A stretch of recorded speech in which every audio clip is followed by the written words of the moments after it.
In Madden 22, in a game between three-time belt winner Henry and up-and-coming player spamming buttons, Henry introduced a way to defend trips tight end that no one in the community had ever seen before.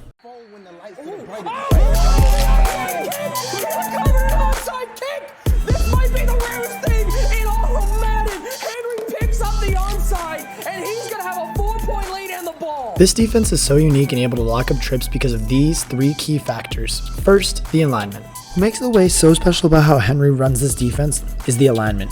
Normally, most people who play versus trips run 3-3-5 wide with default alignment. The way that Henry ran it was in the man alignment style where every wide receiver has a man over the top of them. Let's get some of the terminology out of the way too. And the way that you count wide receivers is always from the outside in. So, for instance, in trips, the outside guy is 1, middle guy is 2, and the most inside wide receiver is number 3. That'll matter in the second key point of how Henry ran this defense. The second factor that makes it so effective is the inside quarter playing match and almost knowing what route the number 3 wide receiver is running.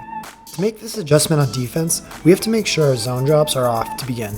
And from there, all you have to do is double tap Y to pull up your quick adjustments and click the icon that is over the safety that's over top the number 3 wide receiver.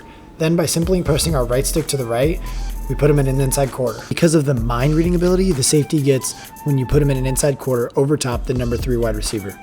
The reason this is crucial is it's designed to help bracket and eliminate the number 3 receiver on his crossing pattern out of the play PA counter go, which is one of Spam and Button's favorite plays, which can be found in these playbooks. On top of eliminating the number 3 wide receiver, Henry also knows how much Spamman loves the stock fade and deep post route from the number 1 wide receiver.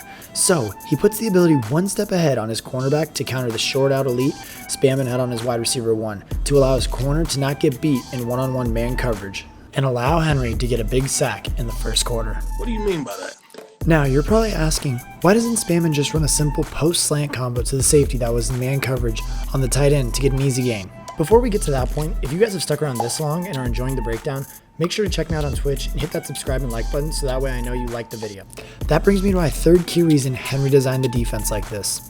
With the extra defender that Henry now has to the trip side, he can help and play underneath in a curl flat, vert hook, seam flat adjustment to help take away the post from the tight end, or completely just disguise the zone coverage in a man coverage look. Players like Pavin, Henry, and many other pros like to run this setup out of the cover 1 robber and the 3-3-5 wide defense. Looking back on the game in the scouting report from Henry ran a total of 25-ish defensive plays.